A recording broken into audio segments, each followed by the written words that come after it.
Hello everyone. So student, we have seen the previous fetus in the uterus. Human का ये जो आपका last diagram था पिछले सेशन का, फीटस इन द यूटरस कैसे डेवलपमेंट होता है। देखो ये फीटस तो जब तक ये मदर्स के अंदर में रहेगा तो तब हमको फीटस बोलेंगे, जैसे मदर्स के बाहर आ जाएगा तो इन्फेंट बोलेंगे, है ना। इन्फेंट ये ख्याल में रखने का। न्यूली बॉर्न बेबी भी बोल सकते हैं। ठीक है, चलो आगे हम दूसरा टॉपिक लेते हैं अभी। Internal fertilization takes place in hen also.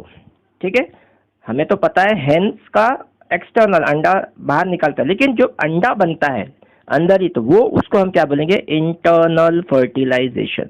ये आपको ख्याल में रखना है, यानी दोनों जगह होता है उसका, हेन का एक्सटर्नल भी होता है और इंटरनल भी होता है। तो takes place in hens also, but do hens give the birth to the babies like the human beings? ऐसा देखा है आपने कभी? नहीं, कभी भी नहीं होता है ना। And the cows also? No, never and not. You know that they do not. And then how are the chick borns? तो फिर चिक्स बॉर्न कैसे होते हैं भाई? इसके अंदर में इंटरनल भी हो रहा है, एक्सटर्नल भी हो रहा है, कैसा होगा ये सब? तो लेट अस फाइंड आउट। ठीक है, सून आफ्टर फर्टिलाइजेशन, जैसे ही फर्टिलाइजेशन होता है, स्टार्ट होता है, the male and female gamete fuse to form the zygote. तो बट प्रोसेस को हम क्या बोलेंगे? फर्टिलाइजेशन। ठीक है, ये प्रोसेस को हम क्या बोलेंगे? Fertilization. The zygote divides repeatedly. अब यहाँ पे क्या हो रहा है? जाइगोट जो तो बन गया था, ठीक है, जाइगोट बन गया था, वो क्या होगा? डिवाइड्स रिपीटेडली, डिवाइड हो रहा है, कंटिन्यूसली डिवाइड हो रहा है। मैंने बताया था उसमें कैसे 2 cell stage, 4 cell stage, 16 cell stage, है ना, 32 सेल स्टेज, इस 64 सेल स्टेज ऐसा होता है। फिर बाद में वो क्या बनता है? एम्ब्रियो बनता है। तो ये repeatedly and travels down the oviduct, वो ओविडक्ट को तक वो ट्रैवल होता है। ठीक है, as it travels down many protective layers are form. अब उसके अंदर जैसे ही वो जाइगोट ट्रैवल करता है, ओविडक्ट तक आ जाता है, तब वो क्या करता है? ट्रैवल करता रहता है वो। ठीक है, ट्रैवल्स डाउन। अब उसमें प्रोटेक्टिव लेयर्स बनते जाते हैं, बहुत सारे लेयर्स बनते जाते हैं, और यही लेयर्स क्या करते हैं? And form around it and hard shell. यही फिर बाद में अंडे का, जिसको हम बोलते हैं हार्ड शेल, कैल्शियम कार्बोनेट का, वो यहीं पर बनना चालू हो जाता है ना। And that you see in the hens egg is one of the protective layer. जो हमें प्रोटेक्टिव लेयर, द शेल उसका दिखता है, वो अंदर ही बनना चालू हो जाता है। जब ट्रैवल करता है जाइगोट ओविडक्ट तक, वहां तक वो बन जाता है। चलो आगे देखते हैं। After the hard shell is form around the developing embryo. अब जो एम्ब्रियो मतलब अंडे के अंदर में क्या है? अभी हार्ड शेल के अंदर में क्या है? एम्ब्रियो। ठीक है, एम्ब्रियो है अभी उसके अंदर में, ये एम्ब्रियो का ही चिक्स बनने वाले हैं। द हेन फाइनली लेज द एग। जब ये पूरा कवरिंग बन जाता है तब वो हेन क्या करती है? Lays the eggs. फिर वो लेज द एग्स करती है। The embryo takes about 3 weeks to develop. अब ये तो हो गया अब एक्सटर्नल इंटरनल फर्टिलाइजेशन में एम्ब्रियो बना और शेल बना। ठीक है, इतना ख्याल में रखने का। अब एक्सटर्नल में क्या होगा? The embryo takes about the 3 weeks. कितने लेते हैं उसको? 3 weeks to develop into a chick. Chick में डेवलप के लिए 3 वीक लगते हैं। And you must have seen the हेन सिटिंग ऑन द एग्स। आपने कभी देखा होगा कि हेन अंडे पे बैठती है, वो क्या करती है? हमें उसको जनरल भाषा में हिंदी में क्या कहते हैं? हाँ, मुर्गी अंडा सेक रही है ना, मतलब giving the provide a sufficient warmth, यानी उसको गर्मी देना पड़ता है, तब जाके वो एम्ब्रियो क्या होता है? उसमें से हेन चिक्स बन पाता है। तो वार्मथ, मैंने एक ह्यूमन फर्टिलाइजेशन में जैसे IVF के में बताया था कि इंक्यूबेशन में रखना पड़ता है ना, तो वो भी यहाँ पे ऐसे ही समझो कि ये भी एक प्रकार का हेन क्या कर रही है?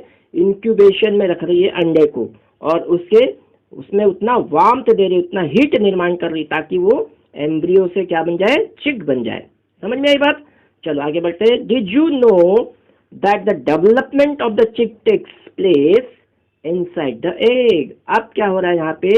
जितना भी डेवलपमेंट हो रहा है वो कहाँ पे हो रहा है? Eggshell, inside the eggshell. And during this period, यानी जब बाहर हो रहा है ये सब, तो वो सारे चीज कब क्या हो रही है? एग के जब बाहर आ जाता है जब, और वो एग के अंदर हो रही है। ठीक है, आफ्टर द चिक इज कंप्लीटली डेवलप, जब चिक पूरा डेवलप हो जाता है, इट बर्स्ट द ओपन, यानी कि शेल क्या करता है, बर्स्ट हो जाता है।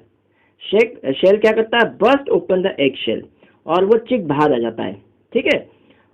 In animals which undergo external fertilisation, अब इसको हम क्या बोलेंगे, एक्सटर्नल फर्टिलाइजेशन। ठीक है। डेवलपमेंट ऑफ द एम्ब्रियो, यानी अब अंदर वाला जो एम्ब्रियो बना और शेल बना वो इंटरनल फर्टिलाइजेशन हो गया। ठीक है। और जब एम्ब्रियो से चिक बना तब उसको क्या बोलेंगे, एक्सटर्नल फर्टिलाइजेशन और development of the embryo takes place outside the female body, यानी ये आउटसाइड द फीमेल बॉडी, जो अपना जो पूरा जो था उसका हम बोलेंगे outside the female body. The embryos continues to grow within their egg coverings, अब जब एग कवरिंग जो रहता है उसका, जो शेल की हम बात कर रहे थे, वो अंदर पूरा डेवलपमेंट उसका प्रोसेस चालू होता है। After the embryos develop the egg hatch, इसी को हम क्या बोलेंगे, हैचिंग जिसको बोलते हैं। एग वो बाहर जब आता है, चिक बाहर आता है, तब क्या बोलेंगे उसको, hatch. And you must have seen numerous tadpole, अगर हम इसकी बात करते हैं, किसकी बात कर रही है यहाँ पे, अंडे की बात नहीं हो रही है, यहाँ पे हो रही है फ्रॉग की बात हो रही है। ठीक है। If you must have seen the numerous tadpole swimming in the ponds and the streams, तो देखा होगा आपने वहां पर भी कुछ इसमें, जैसे हमने ये देखा था in animals which undergo external fertilisation, इसका देखा था डेवलपमेंट ऑफ द एम्ब्रियो का, तो अभी इसकी बात चल रही है किसकी, फ्रॉग की। And embryos continue to grow within their egg coverings, अब एग कवरिंग्स मतलब कौन सा कवरिंग था यहाँ पे, एग कवरिंग्स मतलब मैंने जेली लाइक कवरिंग बताया था, याद आया, और जेली लाइक कवरिंग्स ही उसका एक प्रोटेक्टिव लेयर होता है, और फिर वहां से वो हैचिंग चालू हो जाती है। And you must have seen numerous tadpoles swimming the ponds and the stream. आगे बात समझ में। चलो अब नेक्स्ट हमारा टॉपिक है, what is viviparous and oviparous animals.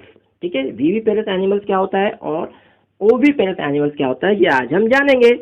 चलो, we have learn that some animals gives birth to the young ones. ठीक है, हमने देखे बहुत सारे animals giving birth to the young ones. ठीक है। While some animals lay eggs, like कोई एनिमल क्या करते हैं, जैसे हमने चिक्स का देखे, all birds also lay the eggs, but which later develop into the young ones, बाद में एक से भी वो लेटर डेवलप होते हैं यंग वंस में। The animals which give birth to the young ones, यानी आपको ये ख्याल में था, what is the definition of the viviparous, the animals which give the birth to the young ones is called as the viviparous. ठीक है। Viviparous animals यानी जो बर्थ करते हैं, जो जन्म देते हैं बच्चों को, वो कहेंगे हम उसको विविपेरस एनिमल्स। ठीक है। And those animals which lays eggs are called, जो एग देते हैं उसे हम करेंगे ओविपेरस एनिमल्स। आगे बात समझ में। जो the animals which have give birth to the young ones is called the viviparous animal, and the animals those which lays eggs are called as the oviparous animal. आगे बात समझ। चलो आगे बढ़ते हैं। The following activity will help you to understand the better and differentiate between the viviparous and oviparous। अब एक बात आ जाती है कि कैसे हम इसको डिस्टिंग्विश करेंगे विविपेरस एंड ओविपेरस एनिमल्स को। चलो एक्टिविटी भी देख लेते हैं हम। Activity number 9.2, try to observe the eggs of the following organism. अगर आपको मौका मिला कहीं तो एग आप देखो, किस किस के हम देख सकते हैं, फ्रॉग के देख सकते हैं, लिजार्ड के देख सकते हैं। अगर आप जू में जाएंगे तो वहाँ पे जो यहाँ पे जब आप पलते, जब उनकी जो हैचरीज रहती है वहाँ पे जाके आप इसको ऑब्जर्व कर सकते हैं। तो फ्रॉग, लिजार्ड, ठीक है, इन सब के आप देख सकते हैं। लिजार्ड, बटरफ्लाइज तो हमको देखने को मिल जाता है, अपने गार्डन में ही देखने को मिल जाता है, और द मॉथ। ठीक है।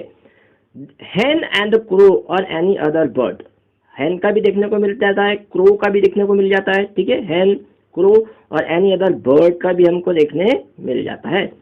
Where you able to observe the eggs of all them? Make the drawings of the eggs that you have observed. कहाँ कहाँ गए थे वो आपको तो बनाना है। तो अभी हमसे पढ़ने वाले अभी वो कुछ करेंगे नहीं हम। ठीक है।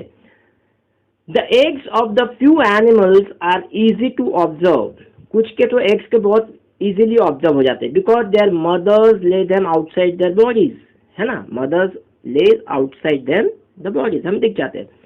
ठीक है। These are the example of oviparous यानी जो अंडे देते हैं, जो हु लेज एग, तो हमें दिख पड़ेगा क्योंकि अंडा बाहर दिखेगा ना हमें। But you would not be able to collect the eggs of the dog. Dog के एग को कलेक्ट कर सकते हैं, काऊ और कैट के नहीं कर, क्योंकि उनका इंटरनल फर्टिलाइजेशन होता है ना, तो वो हम नहीं कर सकते। And this is because they do not Lay's the eggs, और वो बाहर अंडे भी नहीं देते, उनका पूरा इंटरनल फर्टिलाइजेशन होता है। The mothers gives birth the young ones and these are the examples of viviparous animals. इसलिए हम बोलेंगे कि उसका पूरा फर्टिलाइजेशन कहाँ हो रहा है, इंटरनल हो रहा है, इसलिए विविपेरस एनिमल्स। तो बच्चों इतना तो आपको समझ में आ गया है, what is the viviparous and what is the oviparous. ठीक है, विविपेरस और ओविपेरस एनिमल्स के बारे में हमने पढ़ लिया यार। अगले सेशन में हम अगला टॉपिक पढ़ेंगे। ठीक है, तब तक के लिए गुड बाय।